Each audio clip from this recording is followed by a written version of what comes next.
Dudley. And to go on the shot clock, MJ on the throw. Oh, man, beautiful run it in.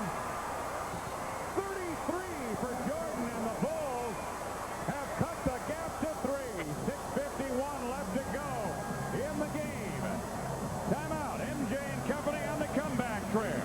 Now watch as Petrovic reaches in here. He hits Michael on the leg, pulls his leg out. Michael makes the play, and as he comes back, he says, hey, don't dump me when I'm in the air. I can't control myself. And they get all the way to half court. And then Michael slows down. Petrovic comes over, and he says, okay. Michael says, don't dump me. And he says, all right, you got it. Here we go. There. Michael had it knocked away and got it back. And a jump ball. Michael wanted to call it 20, but he couldn't do it quick enough. And a little pushing and shoving down on the floor as Michael gets up. They just helping him up, I believe. I believe they were both.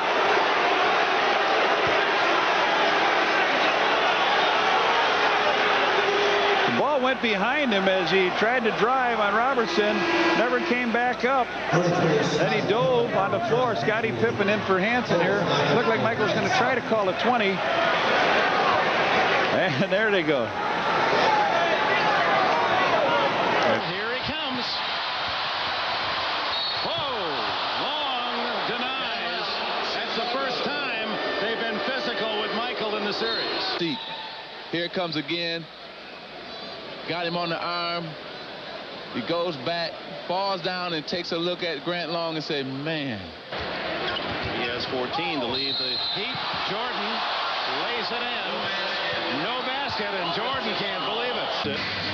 And here's Michael and Smith. Yes. What's this all about? Well, Steve Smith trying to put his hand back and feel where Michael Jordan is, and Michael Jordan said, I'm right here, and so he tickled him to let him know I'm right here, right behind you. The rookie, Steve Smith, he's talking to him, chatting with him, making him forget about what his defensive assignment is. Now he says to the ref, all of this is a con job, because what Michael wants to do is take that free pass to the basket in case the free throw is missed. That's unbelievable.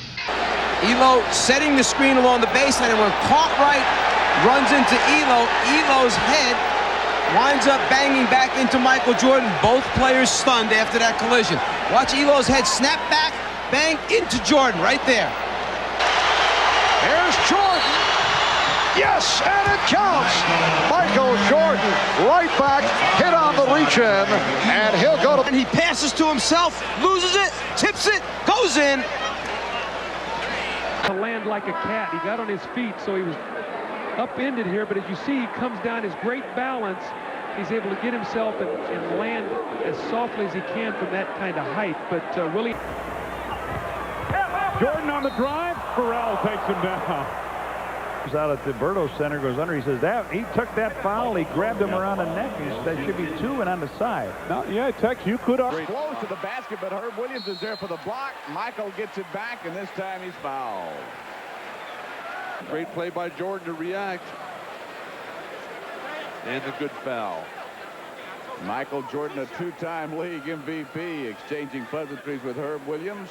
Led the league in scoring the last 5. Club all times held in check to this point by the #1 defensive team in the NBA. That's called on Walker. Mike, this a question, is it Detroit's defense or the fact that the Bulls are just... They're working real hard, grabbing in the area where normally a dislocation would take place, and there's the block or screen by Michael Jordan, not normally known for being a bruiser, but when you're working real hard on defense, things like that happen. But to get back to it, I think... Following their decisive first-round knockout of Miami, the Bulls would step into the ring next with a tough and hungry contender from New York. The Knicks awaited the Bulls with a brash game plan in mind and dreams of a championship in their hearts. Pat Riley. But though the Knicks were down, they were far from out. People think because the Bulls are up, we're supposed to lay down and die. Because the Bulls are the world champion, we're supposed to just lay down and just let them do whatever they want to us. Hey, this is a game. This is a man's game. Don't start. Don't start. Hey, don't start. I'm telling you. Now, McDaniel wants a piece of Pippen. Jake O'Donnell. There comes a time where you have to make a stand, and we had to make a physical stand against New York. Now Jordan and McDaniel's face. And there's a technical on both teams. When I spoke up for Scottie at that particular time, it was the support of the whole team, not just myself. that we believe in you. We're not going to let someone come in and actually try to take what we feel you have. And, you know, you got to be strong as well as we're going to be strong beside you. It was good on his part, you know, to have a teammate or someone to be able to step in and say, hey, no more BS. That's number 2 on the X-Men. Michael Jordan and Xavier McDaniel having words. Double technicals were called on McDaniel and Jordan. What we said a moment ago down on the baseline foul that Jake O'Donnell was stepping in to send the message. This is step number 2 in the message sending process.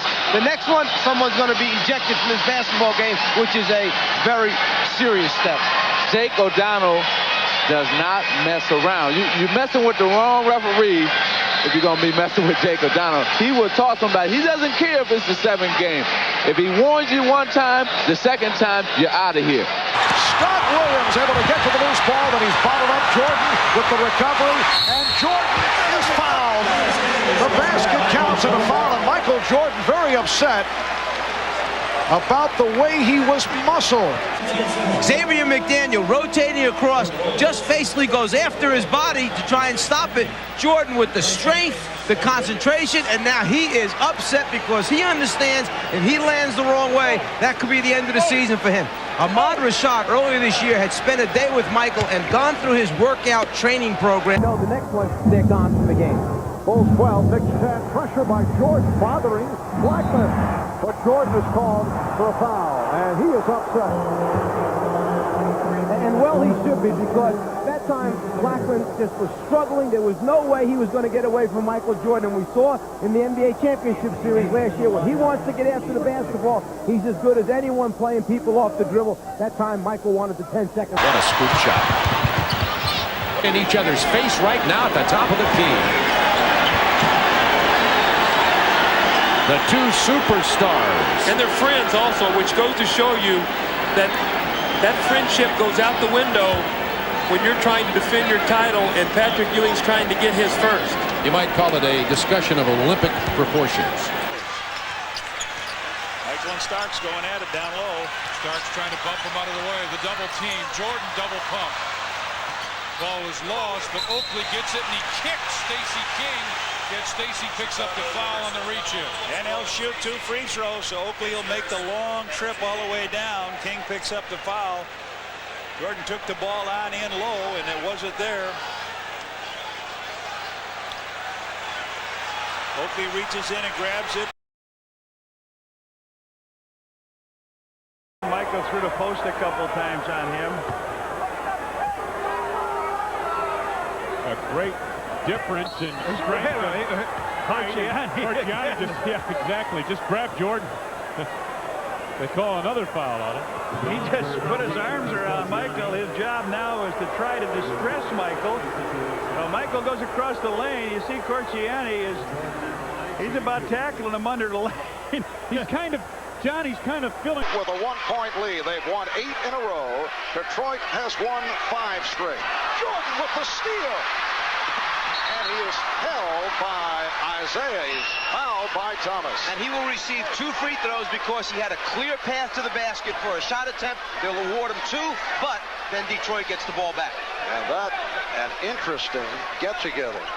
What with all the talk earlier regarding the Michael Jordan antipathy for Isaiah Thomas. And as it turns out, Isaiah made the sportsmanlike type play. Yeah, Isaiah, after those 40 stitches, I think realizes how dangerous it can be, how suddenly a career can end. In no way does he want to hurt a Michael Jordan. They play hard, they play to win, but in that particular case, he's not trying to put him down to hurt him. That is Ronnie Nunn over at the official scorer's table. They are checking on time remaining.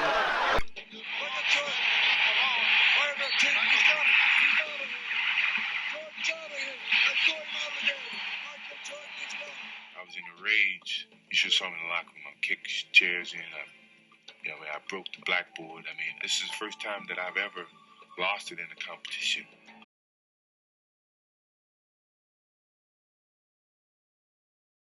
Bulls have missed their last 5. field goal attempt, 5-second violation.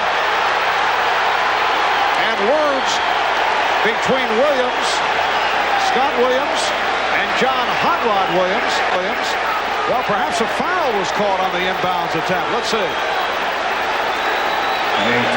the out-of-bounds play, if the foul is against, there's the action right there between Ferry and Jordan, and that could be an ejection of Danny Ferry for throwing the punches. And that apparently is what the call was. Not a 5-second violation, but Ferry has been ejected. And it's a good call. It's the right call by the officials. There's no question that Ferry initiated it, threw the punches. Even though Jordan started to walk back or come back towards him, it was Ferry that threw the punches. The officials got it.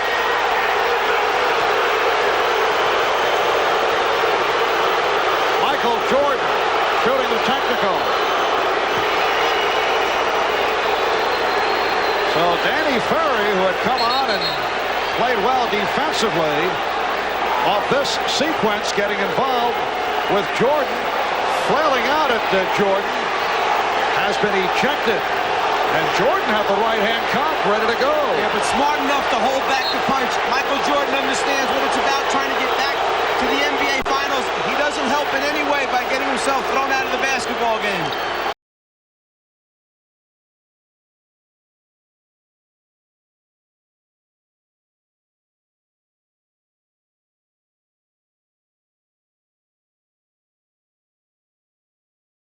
Well, first of all, Michael Jordan with the cotton trying to stop his bloodied nose, and then